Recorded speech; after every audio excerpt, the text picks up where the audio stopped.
होती है, अब हम इस बारे में बातें करेंगे। तो सबसे पहली property, like charges repel each other unlike attract each other, यानी प्लस और प्लस यानी माइनस और माइनस एक दूसरे को आपस में रिपेल करेंगे। कैसे करेंगे? रिपेल करेंगे, एक दूसरे से दुश्मनी रखेंगे, है ना। और इसी के साथ अगर हम बात करें तो अनलाइक चार्जेस का मतलब है एक पॉजिटिव या फिर एक नेगेटिव, या उल्टा कह लो एक नेगेटिव और एक पॉजिटिव, ये आपस में एक दूसरे के साथ क्या करेंगे? ये दोस्ती करेंगे, यानी एक दूसरे को अट्रैक्ट करेंगे, पहली प्रॉपर्टी यहां से निकल के आती है कि सेम चार्जेस, सिमिलर चार्जेस यानी लाइक चार्जेस एक दूसरे को रिपेल करते हैं, लाइक चार्जेस एक दूसरे को अट्रैक्ट करते हैं। प्रॉपर्टी नंबर 2 क्या कहती है? प्रॉपर्टी नंबर 2 ये कहती है भाई, charge always comes with mass, या फिर charge always associated with mass. Always associated with mass या ऑलवेज कम्स विथ मास का मतलब ये है कि अगर मेरी बॉडी के अंदर से एक इलेक्ट्रॉन निकला, अगर बॉडी ए है, ये न्यूट्रल बॉडी है, ये कैसी बॉडी है? न्यूट्रल बॉडी है। इस न्यूट्रल बॉडी से एक इलेक्ट्रॉन को निकाल दिया गया, एक इलेक्ट्रॉन अगर निकल गया तो मेरा ये ए क्या बन गया? ए बन गया पॉजिटिव चार्ज, ठीक है। और अगर ए के अंदर एक इलेक्ट्रॉन आ गया तो ये क्या बना? ए बन गया निगेटिव चार्ज। सही है, सिंपल सी बात है। अब जरा समझना कि अगर मैं बात करूं मास ऑफ ए प्लस और मास ऑफ ए माइनस की, ठीक है, मास ऑफ ए प्लस की बात करूं और मास ऑफ ए माइनस की बात करूं, तो बताओ कौन सा वाला भारी होगा? ए प्लस भारी होगा या ए माइनस भारी होगा? इस बात को समझो जरा। एक के अंदर एक इलेक्ट्रॉन निकल गया है, यानी इलेक्ट्रॉन के पास कुछ तो मास होता है, क्योंकि प्रॉपर्टी यही कह रही है charge always comes with mass. Charge हमेशा मास के साथ आएंगे, यानी चार्ज अगर आएगा तो मास आएगा, चार्ज जाएगा तो मास जाएगा। यानी इसमें से एक इलेक्ट्रॉन निकला है, इसका मतलब इसके अंदर से कुछ इलेक्ट्रॉन निकले हैं, तो ये वाला क्या होगा? लाइटर, और ये वाला क्या होगा? हैवियर, ठीक है। तो mass of A minus will be greater than to mass of A plus, यानी एक बॉडी मेरी नेगेटिव चार्ज है, एक बॉडी पॉजिटिव चार्ज है। इसका मतलब क्या है कि जो मेरी नेगेटिव चार्ज बॉडी है वो हैवी है। क्यों? क्योंकि उसके ऊपर से उसको अलग से इलेक्ट्रॉन मिले हुए हैं। इतनी बात समझ में आ गई? चलो अब बात करते हैं थर्ड प्रॉपर्टी की। थर्ड प्रॉपर्टी क्या करती है? थर्ड प्रॉपर्टी ये कहती है चार्जेस आर इंडिपेंडेंट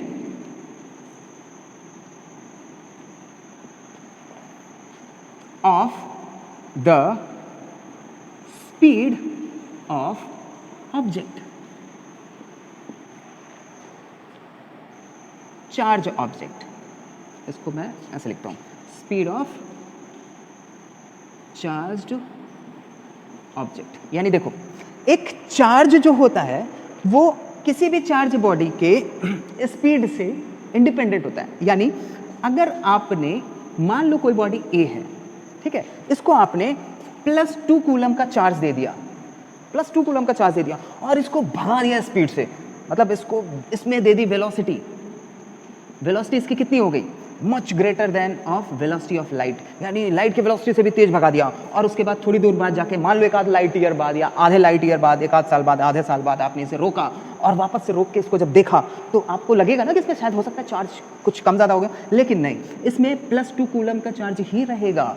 क्यों? क्योंकि भैया इस किसी भी चार्ज का स्पीड से कोई लेना देना नहीं है। Charge is independent of the speed of charge object, यानी charge is independent of speed, उसे स्पीड से कोई लेना देना नहीं है कि कोई भी बॉडी अगर चार्ज है वो चाहे जितनी स्पीड से चले कोई फर्क नहीं पड़ता, उसके ऊपर चार्ज ना कम होंगे ना ज़्यादा होंगे, कांस्टेंट होंगे। 3 प्रॉपर्टीज फटाफट नोट कर लो, फिर आगे चलते हैं, ठीक है? ओके, अच्छा भाई, चौथी प्रॉपर्टी मेरी क्या है? चौथी और पांचवी प्रॉपर्टी को जरा आप ध्यान से समझना, क्योंकि अक्सर कंफ्यूजन हो जाती है, इस बात को आप समझना, ठीक है। चौथी प्रॉपर्टी है एडिटिविटी। कौन सी प्रॉपर्टी है? एडिटिविटी, ठीक है। और पांचवी प्रॉपर्टी है, पहले एडिटिविटी को समझ लेते हैं। एडिटिविटी का एग्जांपल समझते हैं। एग्जांपल है एडिटिविटी का कि मान लो सपोज एक बॉडी है, उस बॉडी के पास है, मैंने उसको +2 कूलम का चार्ज दिया, फिर थोड़ी देर बाद -5 कूलम का चार्ज दिया, फिर थोड़ी देर बाद +1 कूलम का चार्ज दिया, फिर थोड़ी देर बाद -1 कूलम का चार्ज दिया, और फिर मैंने आपसे पूछा कि बताओ नेट चार्ज कितना है, तो टोटल चार्ज कितना आ गया? एडिटिविटी ये कहती है कि ये सारे चार्जेस आपस में जुड़ जाएंगे, यानी ये +2 और प्लस सारे प्लस चार्जेस एक साथ जुड़ेंगे, प्लस चार्जेस सारे एक साथ जुड़ेंगे, प्लस का 2 और प्लस का 1 दैट इज प्लस का 3, माइनस का 1 और माइनस का 5 दैट इज माइनस का 5, माइनस का 5 और माइनस का प्लस का 3 दैट इज व्हाट माइनस का 3। बात समझ में आ गई? ऐसे कर लो यार, प्लस माइनस माइनस कैंसिल हो गया, माइनस में से -5 से +2 गया दैट इज -3। हाँ, तो ये एडिटिविटी की प्रॉपर्टी है, ये एडिटिविटी की प्रॉपर्टी कौन शो करता है? ये चार्ज शो करते हैं, ठीक है। और जो दूसरी जो प्रॉपर्टी आती है उस प्रॉपर्टी को जरा आप ध्यान से समझना और ध्यान से इस प्रॉपर्टी की बारीकी को समझो, ठीक है। इसे कहते हैं quantization of charge.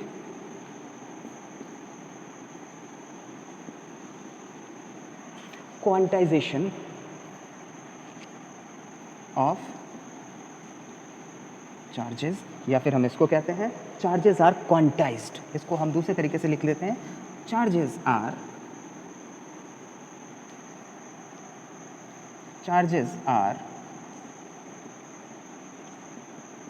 Quantized. Quantized का मतलब होता है, जरा समझो, क्वांटाइज्ड का मतलब होता है छोटे पैकेट में चलना।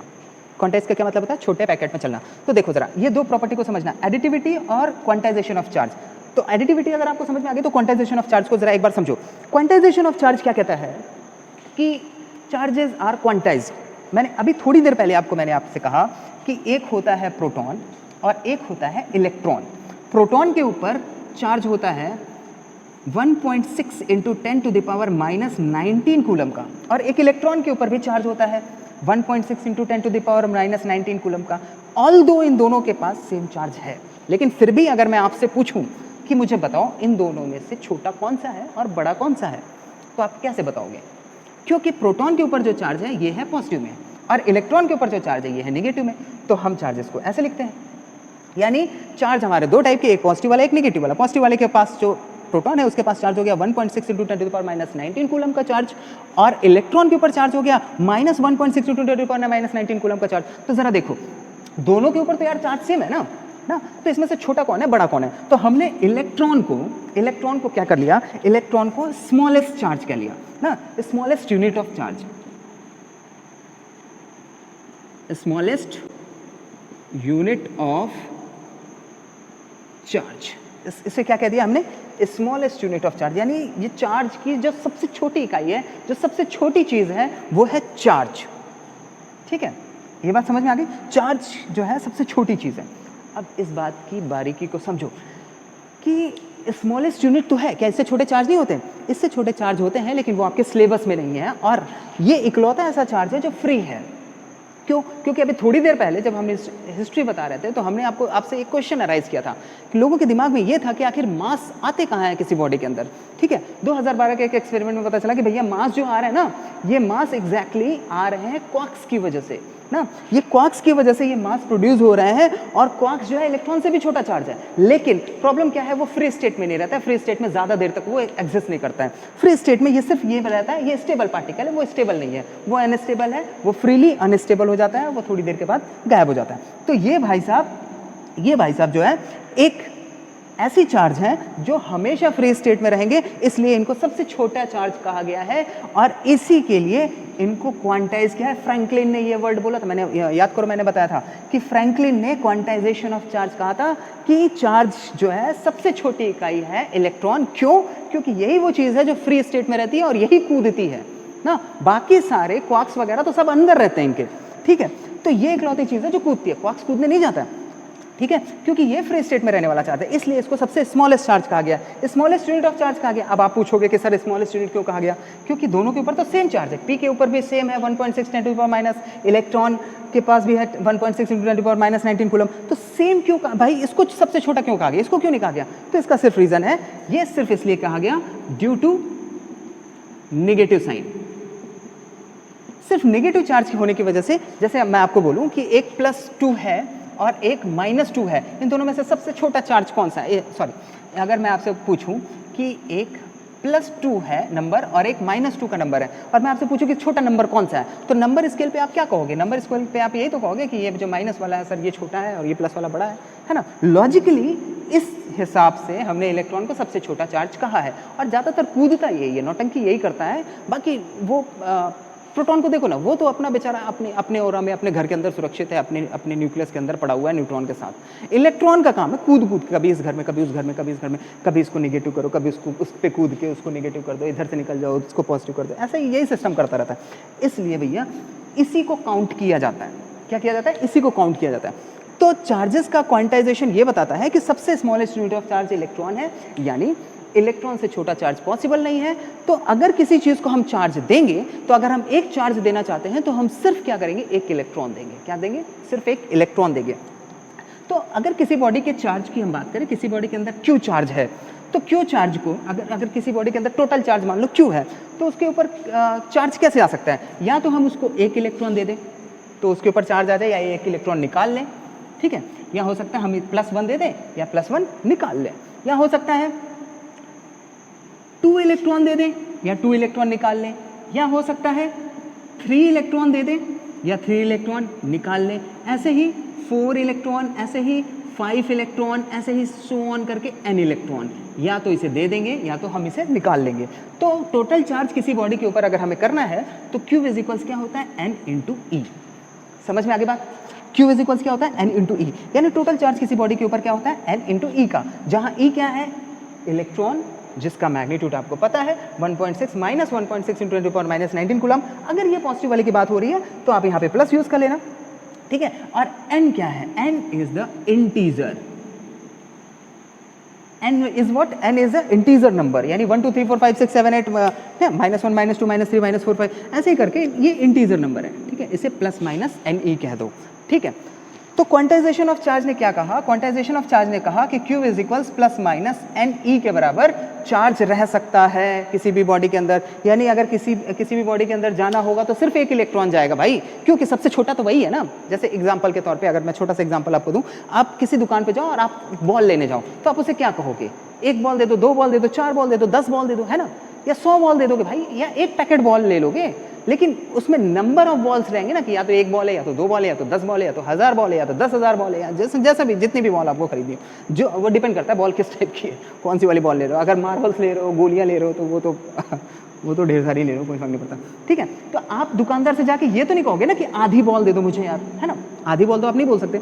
तो Q इज इक्वल्स एनी का क्या मतलब है? Q इज इक्वल्स एनी का मतलब है भैया कि ये जो चार्ज इलेक्ट्रॉन है ये इंटीजर मल्टीपल में ही किसी बॉडी के ऊपर जाएगा, ये आधा टूट के नहीं जाएगा। अगर आप जाके कहो कि यार 0.5 इलेक्ट्रॉन दे दो, या हो सकता है 3.2 इलेक्ट्रॉन आप बोल दो, या हो सकता है 1.2 इलेक्ट्रॉन बोल दो, 5.6 इलेक्ट्रॉन बोल दो, ऐसा नहीं पॉसिबल है, ऐसा पॉसिबल नहीं है। ऐसा रैंडमली नहीं जाएगा इलेक्ट्रॉन या तो नंबर्स में जाएगा, या तो वो 1 2 3 4 या 5 6 के फॉर्मेट में जाएगा। आई होप कितना समझ में आ गया होगा बेटा। अगर आपको लिखना हो तो इसको स्क्रीन पॉज करो, इसको लिखना शुरू कर दो, ठीक है। इस प्रॉपर्टी को हम थोड़ा सा आगे बढ़ाएंगे, ठीक है। तो क्वांटाइजेशन ऑफ चार्ज ने ये कहा कि चार्जेस हमेशा क्वांटा के फॉर्मेट है, यानी पैकेट के फॉर्मेट में चलते हैं। ये पैकेट जो होता है या तो 1 इलेक्ट्रॉन का होता है, 2 इलेक्ट्रॉन का, या 10 इलेक्ट्रॉन का, या n इलेक्ट्रॉन्स का होता है, ठीक है। तो this is called quantization of charge. अब जरा एक चीज ध्यान से समझना, अगर मान लो सपोज मेरी एक न्यूट्रल बॉडी है। कौन सी बॉडी है? Neutral body. अब तो न्यूट्रल का मतलब समझ में आ गया होगा ना यार। न्यूट्रल बॉडी का मतलब ऐसा थोड़ी ना कि उसके चार्ज नहीं है। न्यूट्रल बॉडी का अंदर मतलब ये है कि उसके अंदर जो चार्ज है, number of positive charges is equals number of negative charges. तो मान लो सपोज इसके अंदर है +5 चार्ज, +5 का चार्ज, और एक है -5 का चार्ज, और बॉडी है मेरी न्यूट्रल, ठीक है। अब ये मेरी बॉडी न्यूट्रल है, और मैं अगर आपसे पूछता हूँ कि बताओ, मैं अगर आपसे पूछूं, मैं इस एग्जांपल को हटा दूं क्या? इस एग्जांपल को हटा देता हूं, ठीक है। इसको मैं यहाँ लिख देता हूँ। क्वांटाइजेशन ऑफ चार्ज का मतलब है Q इज इक्वल्स ±ne, ठीक है। अब इधर देखो, अब अगर मैं आपसे पूछूं कि भाई मुझे एक बात बताओ, मुझे ये बताओ कि इस बॉडी के अंदर नेट चार्ज कितना है? नेट चार्ज कितना है? ठीक, तो आप क्या कहोगे? सर इस बॉडी के अंदर जो नेट चार्ज है वो है 0। क्यों? क्योंकि एक है प्लस का और एक है माइनस का, तो एडिटिविटी प्रॉपर्टी के हिसाब से ये क्या हो जाता है? 0। तो नेट चार्ज हो जाता है 0। तो एडिटिविटी की प्रॉपर्टी क्या कहती है कि भैया ये जो नेट चार्ज होगा ये कौन बताएगा? ये एडिटिविटी की प्रॉपर्टी बताएगी। समझ में आ रही बात? और अगर मैं आपसे पूछूं कि इसमें टोटल चार्ज कितने हैं, टोटल चार्ज कितने हैं, टोटल चार्ज कितने हैं इसमें, तो आप कहोगे सर +5 का चार्ज और -5 का चार्ज, टोटल चार्ज हो गए 10। टोटल चार्ज क्या हो गया 10। और ये जो 10 वाली जो प्रॉपर्टी है ये बताता है क्या, क्वांटाइजेशन ऑफ चार्ज। जरा इस बात को समझना, नेट चार्ज कौन बताता है, एडिटिविटी की प्रॉपर्टी बताती है। क्वांटाइजेशन ऑफ चार्ज क्या बताता है, टोटल चार्ज बताता है कि बॉडी के अंदर टोटल कितने चार्ज हैं। क्लियर होगी बात।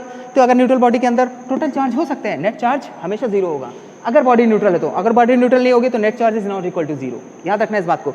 नेट अगर न्यूट्रल बॉडी है तो न्यूट्रल बॉडी होने के लिए मेन कंडीशन क्या है, net charge is not equal to zero. ओहो व्हाट, अगर न्यूट्रल बॉडी है तो net charge is equal to zero, यानी नेट चार्ज क्या होगा, जीरो होगा। यानी number of positive charge is equal number of negative charge, तभी तो भाई नेट चार्ज जीरो हुआ, मतलब न्यूट्रल हो गई body.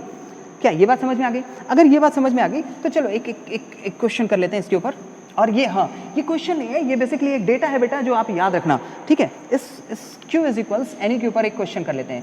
Q is equals n e के ऊपर बेस्ड एक क्वेश्चन कर लिया जाए। फटाफट देखो इस चीज़ को, ठीक है। अच्छा, पांचवी प्रॉपर्टी होगी ना, अभी छठवीं बतानी है, ठीक है। तो Q इज इक्वल्स एन के ऊपर एक क्वेश्चन देखो जरा, हाउ मेनी इलेक्ट्रॉन्स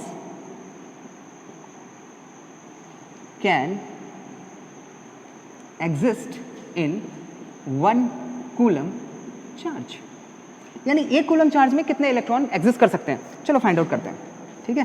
क्वेश्चन है और देखो जरा, Q इज इक्वल्स यहाँ पे क्या दिया हुआ है, कितने coulomb, 1 coulomb. Q is equal दिया हुआ है 1 कूलम। आपसे क्या पूछा जा रहा है, कितने इलेक्ट्रॉन एग्जिस्ट कर सकते हैं, यानी E की वैल्यू आपको पता है, E की वैल्यू क्या है 1.6 into 10 to the power -19 coulomb का चार्ज, ठीक है।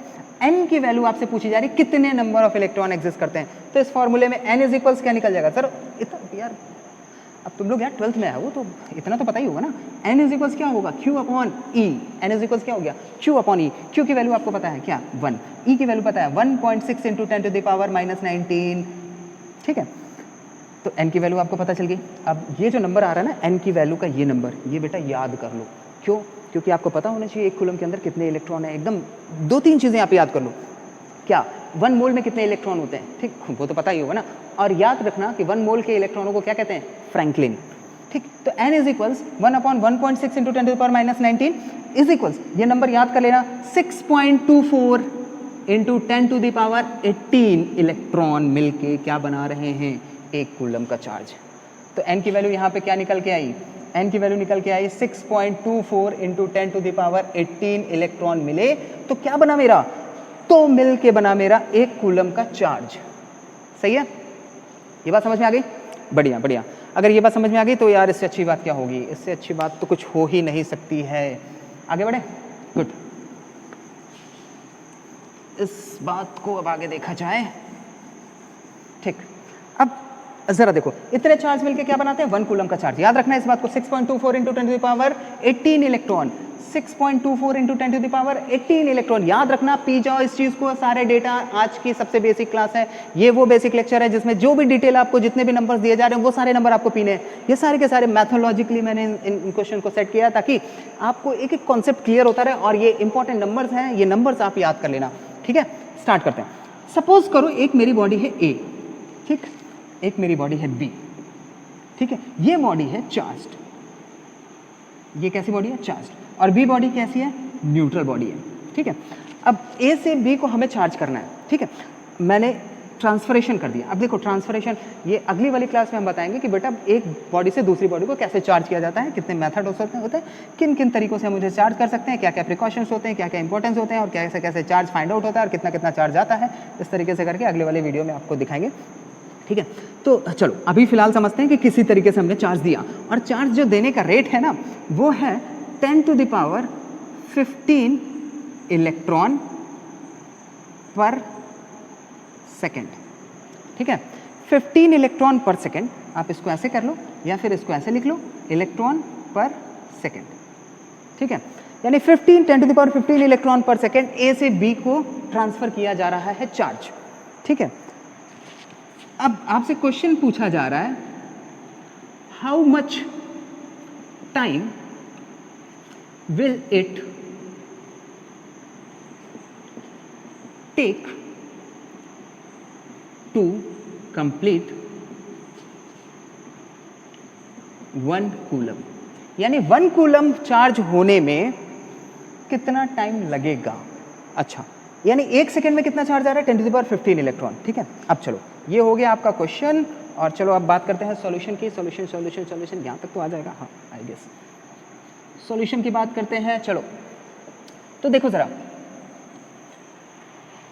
1 सेकंड में कितने इलेक्ट्रॉन गए, 10⁻15 इलेक्ट्रॉन 1 सेकंड में, यानी 1 इंटू इतने सेकंड में इतने इलेक्ट्रॉन हुए। ठीक है, 2 सेकंड में कितने गए, 2 इंटू 10⁻15।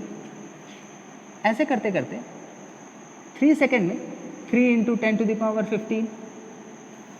उसी तरीके से n सेकंड में कितने गए, n नहीं t सेकंड में कितने गए, t सेकंड में कितने गए, t इंटू 10⁻15, यानी t सेकंड में 10⁻15 इलेक्ट्रॉन गए।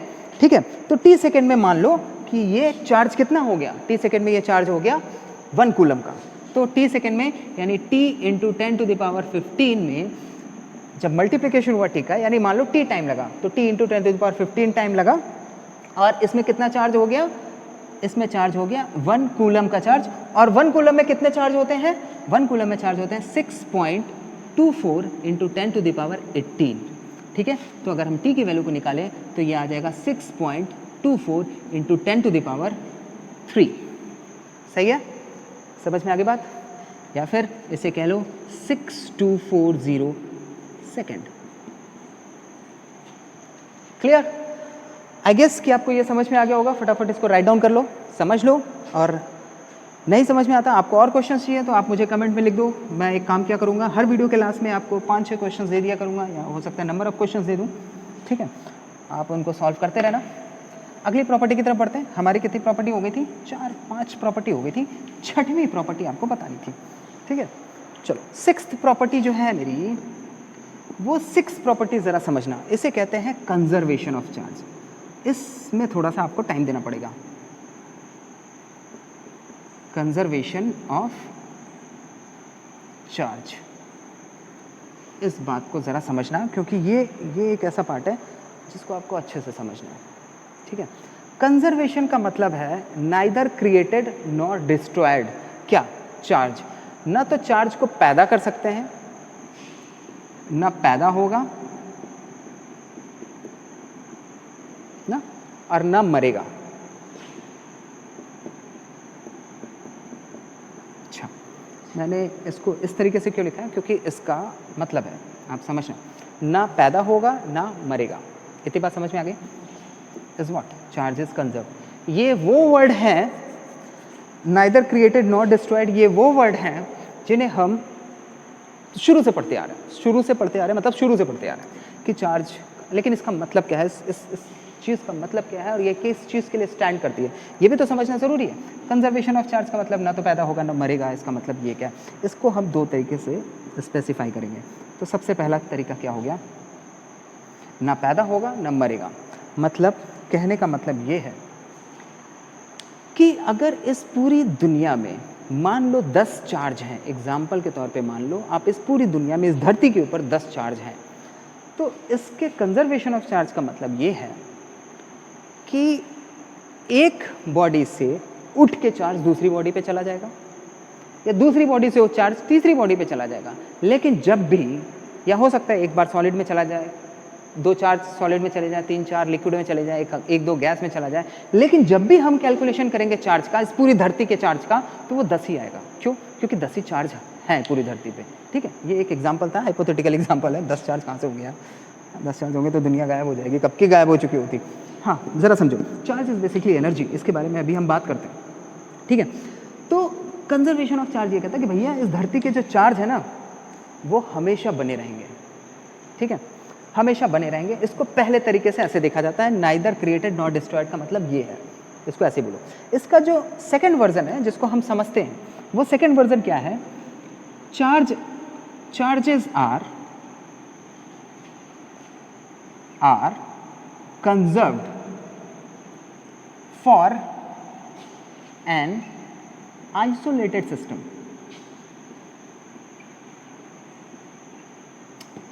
हाँ जी। चलो देखो, charges are conserve for an isolated system. Isolated का मतलब क्या होता है? आइसोलेटेड का मतलब है ना भाई, जरा समझना, मैं नहीं चाहता हूँ कि इस निब को कोई छुए, तो मैंने इसको क्या कर दिया, इसको बंद करके यहाँ पे फेविक्विक लगा के इसको रख दिया। अब ये निब क्या हो गई, आइसोलेट हो गई, बाहर के एटमॉस्फेयर से आइसोलेट हो गई। अब इस पेन के टिप को कोई नहीं टच कर सकता, इस मार्कर के टिप को कोई नहीं टच कर सकता। क्यों? क्योंकि इसको पैक करके मैंने फेविक्विक लगा दिया है और फेविक्विक लगा के इसको बॉन्ड कर दिया, पूरी तरह से बांध दिया है। ऊपर से हो सकता है मैं रैप कर दूं, कुछ कपड़े उपड़े लगा के, कुछ भी करके इसको रैप कर दूं, प्लास्टिक लगा के इसको बांध दूं। तो मैंने क्या कर दिया, इसको बांध दिया। अब इसको कोई टच नहीं कर सकता है ना। तो अगर इसको कोई टच नहीं कर सकता तो इसका मतलब ये क्या कर दिया, मैंने इसको आइसोलेट कर दिया। ठीक इसीलिए अगर ये मेरी निब जो है आइसोलेट हो गई, तो इस पर्टिकुलर इस निब के लिए चार्जेस क्या है, कंजर्व्ड है। अगर इस निब पे कोई चीज़ नहीं टच कर सकती, तो अगर मैंने इस पे 2 कूलम का चार्ज रखा है ना, तो ये 2 कूलम का चार्ज ही रहेगा। क्यों? क्योंकि ये निब क्या है, आइसोलेट है। ठीक है, तो charges are conserve for an isolated system. इसका एक न्यूमेरिकल आप समझना, इसके न्यूमेरिकल को आप ज़रा समझो। सपोज ये मेरी एक बॉडी है, ठीक है, इस बॉडी के अंदर इस बॉडी के अंदर एक काम किया मैंने। सपोज ये मेरा एक कोई सांचा है, ठीक है, वो इडली वाला सांचा, ठीक है। उस इडली वाले सांचे के अंदर 3 खाने हैं, 3 इडलियां बनाने के लिए, ठीक है। एक के अंदर मैंने 5 कूलम का चार्ज रख दिया प्लस वाला, एक के अंदर -3 कूलम का चार्ज रख दिया, और एक के अंदर कितना रख दूं, -1 रख दो यार, ठीक है, -1 कूलम का चार्ज रख दिया और इडली के सांचे को ऐसे हिला दिया, ठीक है। अब जब ये सांचा ऐसे हिल गया तो ये चार्जेस इधर से उधर आ गए, लेकिन याद रखना ये पूरा का पूरा पैक्ड है, आइसोलेट है, ठीक है। तो ये पूरा का पूरा सिस्टम क्या हो गया, हिल गया, और ये चार्जेस रीडिस्ट्रीब्यूट हो गए। ये रीडिस्ट्रीब्यूट होके इधर आ गया 2 कूलम का चार्ज, -2 कूलम का चार्ज, इधर आ गया +4 कूलम का चार्ज। तो इधर पूछा गया आपसे Q कितना है, Q की वैल्यू कितनी है, इधर आपसे पूछा गया कितना चार्ज आया, ठीक है। तो आपने क्या किया, आपको पता है कि चार्जेस कंजर्व है, यानी इसके ऊपर जितने चार्ज थे उतने ही चार्ज हैं, उतने ही चार्जेस के ऊपर भी होंगे, है ना। इस एग्जांपल को देखो और समझो, इस एग्जांपल में जरा देखो, जितने चार्जेस में है उतने ही चार्जेस में होंगे। जरा इस चीज को समझो, तो यहाँ कितने चार्ज हैं, जरा देखो, नेट चार्ज निकालो, एडिटिविटी की प्रॉपर्टी लगाओ, 5 -3 -1 दैट इज व्हाट, प्लस का 1, यानी टोटल चार्ज इसमें कितने हैं, 1, ठीक है। तो ये 1 ही रहेंगे, चाहे रीडिस्ट्रीब्यूट हो जाए चाहे कुछ भी हो जाए, ये चार्ज कितने इधर भी 1 ही रहेंगे। इनको जब जोड़ोगे तुम तो क्या आएगा, -2 प्लस का 4 और ये प्लस का क्यूब, जहाँ कुछ नहीं है वहाँ प्लस मान लेते हैं। ये किसके बराबर होगा, ये भी 1 के बराबर होगा। तो ज़रा इस वाले पोर्शन को हम सॉल्व करते हैं, ठीक है। ये टोटल चार्ज क्या हो गया, 1, ठीक है। इसको हम थोड़ा सा सेपरेट कर लेते हैं बेटा, ताकि ये आपको अलग अलग दिखे, ठीक है। अब ज़रा देखो, अब अगर मैं इसकी बात करूं तो ये देखो, ये कितना हो गया, दैट इज प्लस का 2। तो Q इज इक्वल्स क्या हो गया, Q इधर देखो, इधर आया 1, that is what 2 plus Q, -2 + 4 that is what +2। तो Q इज इक्वल्स क्या निकला, Q इज इक्वल्स निकला -1। तो यहाँ Q की वैल्यू क्या आ गई, -1। एडिटिविटी की प्रॉपर्टी के हिसाब से कंजर्वेशन का चार्ज ना तो पैदा होगा ना तो मरेगा, ये भी एक पार्ट है ना, ये भी एक पार्ट है। इस पार्ट के भी एक पार्ट को देख लेते हैं यार। ज़रा देखो, इसका एग्जाम्पल भी हम लोग एक देख ही लेते हैं ना, क्यों छोड़े यार, जब इतने दिन से पढ़ते आ रहे हैं। तो यूरेनियम का 235, ठीक है, इसका होता है 92 एटॉमिक नंबर, और इस पे आप एक काम करो, न्यूट्रॉन डाल दो, तो ये क्या करेगा, ये टूटेगा छोटे छोटे पार्ट्स में। सबसे पहले आपका बनेगा बेरियम, ठीक है, बेरियम 56 और 141, फिर बनेगा क्रिप्टन 36 92 और +3 न्यूट्रॉन रिलीज होगा, ठीक है भाई। ये देखो, इस वाले का एग्जांपल है ये। अब इसको जरा समझो, 92 is what, atomic number. Atomic number क्या दिखाता है, एटॉमिक नंबर दिखाता है कि नंबर ऑफ प्रोटॉन्स या नंबर ऑफ चार्जेस या नंबर ऑफ इलेक्ट्रॉन्स। अब जरा देखो, ये रिएक्शन के पहले है, रिएक्शन के पहले इसके पार्ट में कितने चार्ज हैं, कितने चार्ज हैं, 92 + 0 व्हाट 92। और रिएक्शन के बाद कितने चार्ज हैं, 1 2 और 3। अरे ये है ना, न्यूट्रॉन का एक तो भूल ही गया मैं, लेकिन उससे कोई मतलब ही नहीं है, वो तो एटॉमिक वेट है ना। अच्छा, इन तीनों का जब जोड़ा तो 56 36 दैट इज व्हाट 92 यार, आगे आ तो गया ये, फिर भी तो 92 आया। तो चाहे रिएक्शन के पहले देखो या रिएक्शन के बाद देखो, नंबर ऑफ चार्जेस तो सेम है, एटॉमिक नंबर देखो यहाँ 92 है, यहाँ 0 है, इन दोनों को सम किया दैट इज व्हाट 92, यानी कि number of electron 92, number of electron या नंबर ऑफ चार्जेस, इलेक्ट्रॉन मत बोलो, number of charges 92, number of charges 92, reaction के पहले 92, रिएक्शन के बाद 92, यानी चार्जेस आर कंजर्व, ना तो पैदा होगा ना तो खत्म होगा, और charges are conserve for an isolated system, इस सिस्टम के अंदर जो चार्ज है वो वैसे ही बना रहेगा, चाहे उसको जितना हिला डालो कोई फर्क नहीं पड़ेगा। समझ में आ रही बात? अगर ये बात कंफर्म हो गई हो तो चलो इसके दूसरे वाले पार्ट पे चलते हैं, ठीक है। अगर मैं इसको नंबर देना शुरू करूं तो चलो इसको दे दो 1 नंबर, इसको दे दो 2 नंबर, तीसरा वाला हम डिस्कस कर लेते हैं। अच्छा, इतनी बातें चल रही थी भाई, ठीक है, इतनी बातें बड़ी बढ़िया से चल रही थी चार्जेस के बारे में। फिर क्या हुआ कि एक साइंटिस्ट है, यार जानते हो उंगली करने वालों की कमी नहीं है, जब भी आप कोई काम करोगे ना तो उंगली करने वाला कोई आ जाएगा। अब ये तीसरी प्रॉपर्टी है भाई, तीसरी प्रॉपर्टी की बातें चल रही है हमारी। तो देखो हुआ क्या, सबसे ये कहा गया कि charges are conserve for an isolated system, charge ना तो पैदा होगा ना तो मरेगा, ये बात तो सही है, एकदम सही है। तो चार्ज होते कहाँ है भाई?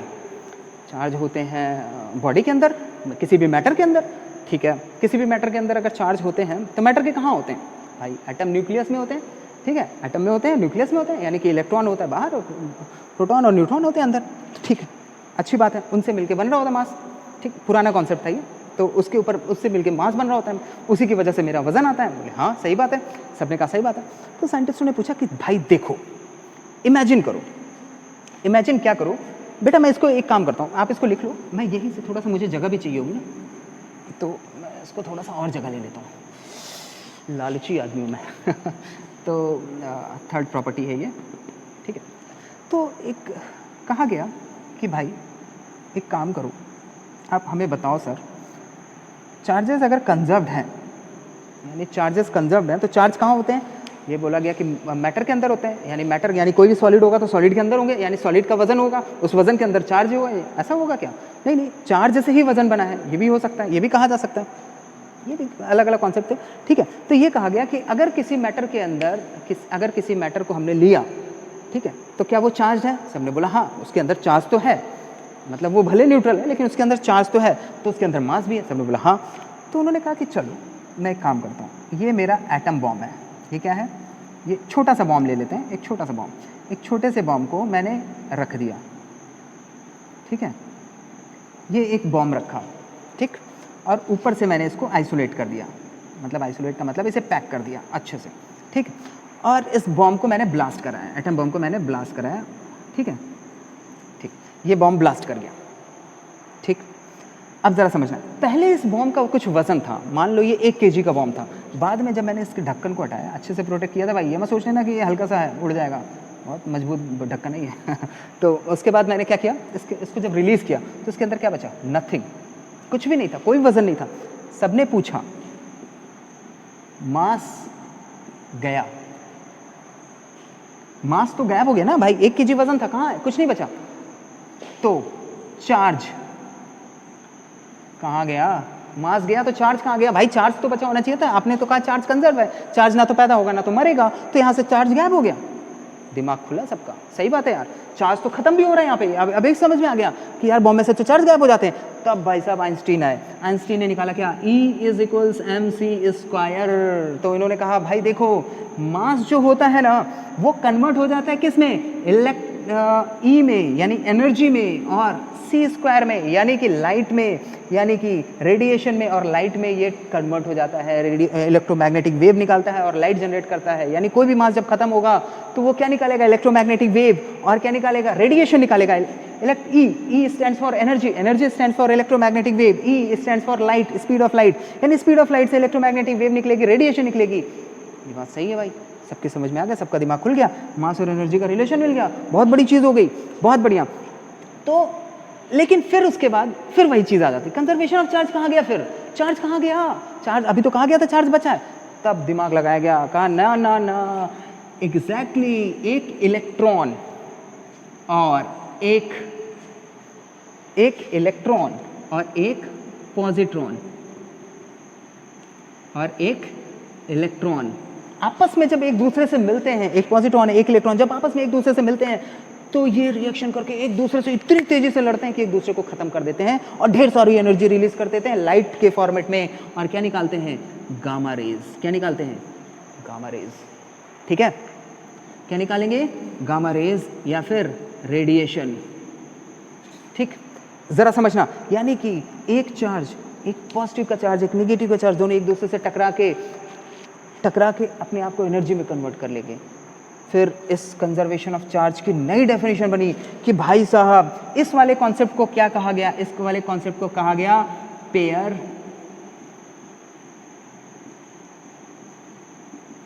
एनहिलेशन। क्या कहा गया? Pair annihilation. एक दूसरे को एनिहेल कर लेते हैं, एनिहिलेशन ये का प्रोसेस कहा गया।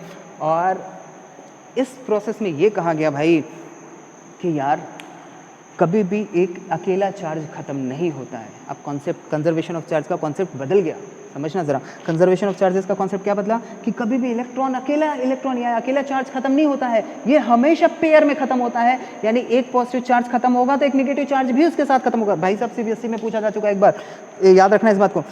तो ये क्या कहलाया? पेयर एनिहिलेशन का प्रोसेस। यानी एक नेगेटिव चार्ज और एक पॉजिटिव चार्ज आपस में जुड़ के क्या निकालेंगे? रेडिएशन, यानी एनर्जी निकालेंगे, रेडिएट करेंगे। इसका मतलब है कि पेयर एक चार्ज दूसरे चार्ज को खत्म कर सकता है, यानी चार्ज खत्म हो सकते हैं लेकिन चार्ज कभी इंडिविजुअल खत्म नहीं होंगे। तो कंजर्वेशन ऑफ चार्ज की डेफिनेशन बदली, individual charge can not destroyed, individual charge cannot destroyed but it destroyed in pairs। तो अब अगले ने सोचा कि यार इसका उल्टा भी तो होना चाहिए। अगर इन चार्जेस आपस में एक दूसरे से, इन चार्जेस से एनर्जी मिल रही है, यानी इन मासेस से एनर्जी मिल रही है, तो एनर्जी से भी तो मास मिल सकता है। फिर निकला हाँ यार ये सही पार्ट है, एनर्जी से भी मास निकल सकता है। जरा इस बात को देखो, इस बात को भी क्लियर किया गया कि भाई एनर्जी से भी मास निकलता है। एनर्जी से मास कैसे निकलता है, इस बात को भी समझो जरा बेटा। एनर्जी से इसका उल्टा प्रोसेस होता है। इसका उल्टा प्रोसेस कैसे होता है? और ये वेल नोन प्रोसेस है, ठीक है। उल्टा प्रोसेस कैसे होता है? उल्टा प्रोसेस ऐसा है, जब भी हैवी मेटल, जैसे प्लेटिनम ले लो यार, प्लेटिनम सबसे हैवी, अच्छा एग्जांपल है प्लेटिनम, यानी हैवी मेटल के ऊपर जब कोई भी गामा रेज गिरती है, जब हैवी मेटल के ऊपर कोई भी गामा रेज गिरती है, हैवी मेटल के ऊपर कोई भी गामा रेज गिरती है, तो उसके बाद वो क्या निकालता है? उसके बाद वो चार्ज निकालता है, यानी कि उसके बाद वो मास निकालता है, ठीक है। इसे कहते हैं पेयर क्रिएशन। क्या कहते हैं? पेयर क्रिएशन, यानी ये प्रोसेस कहलाता है पेयर क्रिएशन का प्रोसेस। तो यहां से कंजर्वेशन ऑफ चार्जेस की दोनों चीज बदल गई। कंजर्वेशन ऑफ चार्जेस का क्या बदल गया भाई? पेयर क्रिएशन बदल, चार्जेस में पहले ये बताया गया कि चार्जेस, इंडिविजुअल चार्जेस खत्म नहीं हो सकते हैं भाई, हमेशा पेयर में खत्म होते हैं। अब उसमें एक चीज और जुड़ गई कि इंडिविजुअल चार्जेस पैदा भी नहीं होते हैं, वो पेयर में पैदा होते हैं। बात समझ में आ गई? तो कंजर्वेशन ऑफ चार्जेस बदल गए, एकदम बदल गए कि चार्ज खत्म होते हैं लेकिन पेयर में खत्म होते हैं, पैदा होते हैं लेकिन पेयर में पैदा होते हैं। That is called pair creation. यानी किसी भी हैवी मेटल के ऊपर, जैसे प्लेटिनम रूटिनम के ऊपर देखा गया, गामा रेज जब डाली गई तो पता चला गायब हो गया, कहाँ गया? तो पता चला काफी देर तक रख दो तो वो हैवी होने लगा, भारी होने लगा, यानी उसका मास बढ़ने लगा, ठीक है, उसका मास बढ़ने लगा। दैट इज क्यों मास बढ़ने लगा? क्योंकि वो गामा रेज जाके दो पेयर क्रिएट कर दे रही थी, एक पॉजिट्रॉन का पेयर और एक पॉजिट्रॉन का और एक इलेक्ट्रॉन का, इन दोनों का पेयर क्रिएट कर दे रही थी, जिसकी वजह से इनका क्या हो गया? वजन बढ़ गया। समझ पा रहे हो आप? तो अब जरा देखो यार, इतनी मस्त कॉन्सेप्ट है। यही कॉन्सेप्ट को लगा के एक मूवी बनी थी, पता है कौन सा? Hulk, the Hulk. याद करो हल्क कैसे एक झटके से मोटा हो जाता है, गामा रेडिएशन में वो पहले बना होता है। तो गामा जब भी वो गुस्से में आता है तो वो क्या करता है? वो पेयर क्रिएशन अपने अंदर करना शुरू कर देता है, फटाफट अपने अंदर क्या करता है? पेयर क्रिएशन करना शुरू कर देता है। और गामा रेज अपने अंदर जितनी भी चारों तरफ की रेडिएशन होती है, जितनी भी सनलाइट की रेडिएशन होती है, उसमें से सारी गामा रेज अपने अंदर डालने लगता है और गामा रेज अंदर डाल के अपने आप को हैवी कर लेता है ना। इसी कॉन्सेप्ट के ऊपर बेस्ड ये मूवी थी। आई होप कि कंजर्वेशन ऑफ चार्ज आपको अच्छे से समझ में आ गया होगा। फिर से मैं आपको बता देता हूँ, कंजर्वेशन ऑफ चार्ज का सबसे पहला पार्ट, चार्ज ना तो पैदा होंगे, चार्ज ना तो खत्म होंगे। इसका बेस्ट एग्जांपल हमने यूरेनियम 235 पे हमने एग्जांपल करके देख लिया। फिर उसके बाद दूसरा part, charges are isolated for charges are conserve for an isolated system, यानी एक आइसोलेटेड सिस्टम के अंदर जो चार्ज रहते हैं वो उतने ही बने रहते हैं, कुछ भी हो जाए उनके साथ, ठीक है। जो तीसरा पार्ट उसके बाद मैंने देखा कि कोई भी चार्ज पेयर में डिस्ट्रॉय होता है और पेयर में क्रिएट होता है, ठीक है। तो कंजर्वेशन ऑफ चार्ज की प्रॉपर्टी अगर ये खत्म हो गई हो तो चलो भाई ये बहुत बढ़िया, इतनी प्रॉपर्टी खत्म। इसी के साथ ये प्रॉपर्टी खत्म हो गई। अब क्या बचता है? कुछ नहीं, अब तो चार्जेस के बारे में काफ़ी हद तक आपने पढ़ लिया भाई। हाँ, एक लास्ट कॉन्सेप्ट बचता है भाई, समझना।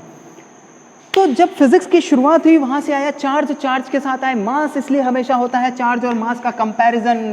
इसलिए क्या होता है? चार्ज और मास का कंपैरिजन।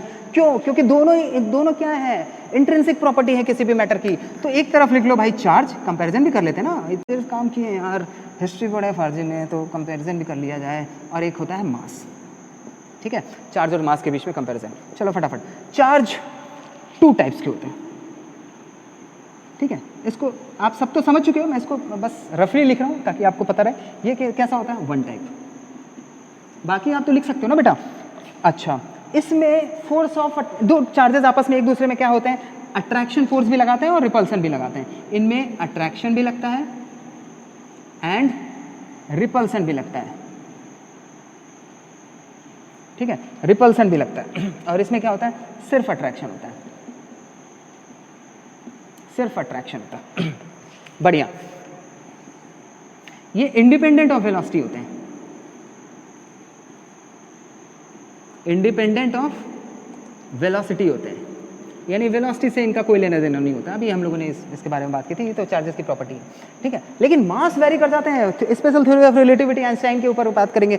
एक काम करो ना यार, अगर तुम लोग कहोगे, अगर तुम लोग को इंटरेस्ट है तो सीरियसली, तो अगर तुम लोग कहो तो मैं फिजिक्स की हिस्ट्री के ऊपर एक वीडियो बनाता हूँ, मस्त एकदम मज़ा आएगा कि हिस्ट्री के मतलब, और उसके बाद फिजिक्स के साइंटिस्टों के ऊपर एक वीडियो बनाता हूँ कि कौन सा साइंटिस्ट किसके बाद है, किसने बहुत बड़ी बड़ी चीज़ की, प्रैक्टिकल्स के ऊपर भी वीडियो बनेगा। अगर तो आप लोग जो आपको वीडियोस चाहिए, जैसे जैसे चीज़ें चाहिए आपको सब मिलेगा, सारी चीज़ें मिलेंगी भाई। तो चलो, इसके पास ये इंडिपेंडेंट ऑफ वेलोसिटी है और ये मास वेरी कर जाता है। मास वेरी आइंस्टाइन ने देखा था, आइंस्टाइन ने क्या देखा भाई, कि जब वेलोसिटी बढ़ती है ना तो क्या होती है? लंबाई छोटी हो जाती है। जब वेलोसिटी बढ़ती है तो क्या होती है? लंबाई छोटी हो जाती है, लेंथ श्रिंक हो जाती है, डायमेंशन बदल जाते हैं जब लंबाई बढ़ती है। और जब किसी भी ऑब्जेक्ट को हम बहुत तेज लाइट की स्पीड से लेंगे, घूम के वापस आ जाएगी। मतलब सोचो, 2 बार तुमने पलक झपकाई, मैं पूरी दुनिया घूम के वापस आपके सामने है लाइट की स्पीड से। तो सोचो, ये स्पेशल थ्योरी ऑफ रिलेटिविटी में ये कहा गया है ना, इस चीज़ को समझो कि जब भी कोई चीज़ लाइट की स्पीड से जाएगी तो उसका सबसे पहले डायमेंशन बदल जाएगा। डायमेंशन बदलने का मतलब है उसकी लंबाई चौड़ाई बदल जाएगी। लंबाई चौड़ाई बदलने का मतलब है उसकी लेंथ श्रिंक कर जाएगी, वो छोटी हो जाएगी, ठीक, पहला पार्ट। दूसरा पार्ट, जब भी कोई चीज़ लाइट की स्पीड से जाएगी तो होगा क्या? तो भाई उसके लिए टाइम जो है ना वो कम हो जाएगा। मतलब समझ पा रहे हो? टाइम उसके लिए स्लो हो जाएगा। इस बात को ध्यान रखना, टाइम क्या हो जाएगा उसके लिए? स्लो हो जाएगा। स्पेशल थ्योरी ऑफ रिलेटिविटी कहती है। ठीक इसी थ्योरी में एक और चीज कहेगी कि जब भी कोई चीज लाइट की स्पीड से जाएगी ना तो उसका मास वेरी कर जाएगा। यानी जो उसका जो मास होगा वो क्या होगा, वो किस हिसाब से वेरी करेगा? m नॉट इज व्हाट,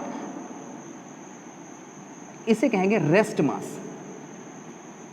यानी जब कोई ऑब्जेक्ट रुका हुआ है तो उसका ये मास है, ठीक है। अब ये मास मान लो भागा, ये मान लो भागा और v वेलोसिटी से भागा, ठीक है। तो ये हो गई थ्योरी। तो ये इस हिसाब से इसका मास जो है वेरी करेगा, इस हिसाब से मास वेरी करेगा, मतलब इसका मास हैवी हो जाएगा। हैवी कैसे हो जाएगा? देखो, वेलोसिटी, अगर वेलोसिटी ज़्यादा हो गई, अभी जो हम लोग लेते हैं नॉर्मली, जो हम लोग काइनेटिक्स में जो वेलोसिटीज़ लेते हैं वो 30 मीटर पर सेकंड, 40 मीटर पर सेकंड, 50 मीटर पर सेकंड, या रॉकेट की स्पीड ले लेते हैं यार ना, वो बहुत ज़्यादा नहीं होती। कितना लेंगे 300 मीटर पर सेकंड ना, 300 मीटर पर सेकंड, 1000 मीटर पर सेकंड, यही तो लेंगे यार। ये लाइट की स्पीड के आगे कुछ है भाई साहब? 1 सेकंड में 3 लाख किलोमीटर, सोच के देख, उसके आगे क्या है? ये सब बच्चा है यार। तो ये जो वेलोसिटी हम जो लेते हैं ना वो बहुत छोटी होती है लाइट के हिसाब से। तो सोचो ज़रा, ये वेलोसिटी बहुत छोटी है, ये वेलोसिटी बहुत छोटी है और ये बहुत बड़ा है। तो ये बड़ा है तो इसका जो पूरी वैल्यू आएगी, ये जो पूरी वैल्यू आएगी, ये पूरी वैल्यू आएगी छोटी। अच्छा, इसके ऊपर इसका स्क्वायर हो जा रहा है ना, तो वो और छोटी हो गई, ऊपर से माइनस से सब्सट्रैक्ट हो गई, -1 से सब्सट्रैक्ट भी हो गई, तो अब उसमें बचा क्या फिर? तो वो तो 1 ही हो गया ना करीब, मतलब बहुत छोटी है, 1 में से ख़त्म भी हो गया, 1 में से अगर कुछ चला भी गया तो उसको पता ही नहीं चला, डेसिमल के पता नहीं कितने 100वें हिस्से में थोड़ा सा कमी आ गई एक के, तो वो तो ऑलमोस्ट 1 ही रहेगा ना यार। तो इसलिए मास में कोई वेरिएशन नहीं आता है जब नॉर्मल वेलोसिटी लेते हैं। लेकिन अब हम इस वेलोसिटी को, यानी इस इक्वेशन को हम यूज़ करेंगे कहाँ पे? v²/c² हम यूज़ करेंगे कहाँ पे करेंगे? सोच, F इज इक्वल्स क्या होता है? m into A. F is equals क्या होता है? m इंटू ए। फोर्स को रखो कांस्टेंट, मास फोर्स कांस्टेंट है। मान लो जितना छोटा मास, उसको जितने छोटे मास को आप मारोगे उतनी ही तेज वो एक्सेलरेट करके जाएगा। मतलब सोच के देख भाई साहब, छोटा सा इलेक्ट्रॉन अगर उसको कस के दम लगा के अगर मार दिया ना भाई, लाइट की स्पीड को तो कम उतना तो नहीं जाएगा, लेकिन हाँ मानता हूँ कि इसके कंपैरिजन में निग्लेजिबल तो नहीं रहेगा, काउंट तो करना पड़ेगा भाई साहब। तो वो फैक्टर हम वहाँ पे करेंगे। लेकिन यहाँ पे देखो मास क्या करते हैं, मास जो है ना वो जब लाइट की वेलोसिटी से हम कोई चीज़ भगाते हैं ना तो मास क्या हो जाते हैं, वो हैवी हो जाते हैं। ठीक है, तो आई गेस ये सारा आपको चार्ज का वीडियो समझ में आया होगा। और अगली वीडियो जो होगी हमारी वो होगी how to charge a body, electrification के ऊपर होगी कि बॉडी को चार्ज करने के कितने तरीके होते हैं। फिर उसकी अगली वीडियो होगी कूलम्स लॉ के ऊपर। तो आई होप कि आपको अच्छा लगा होगा। जैसा भी लगा होगा आप अपना लाइक और सब्सक्रिप्शन मुझे ज़रूर कीजिएगा, ताकि इससे मुझे बहुत अप्रिशिएशन मिलती है, क्योंकि अभी शुरुआत है। तो इससे कमियां भी आप थोड़ा बताते रहिएगा, इससे पता चलेगा ना कि मुझे क्या चीज़ें इंप्रूव करनी है। Anyways, thank you for watching, इतनी देर बर्दाश्त किया, थैंक यू सो मच।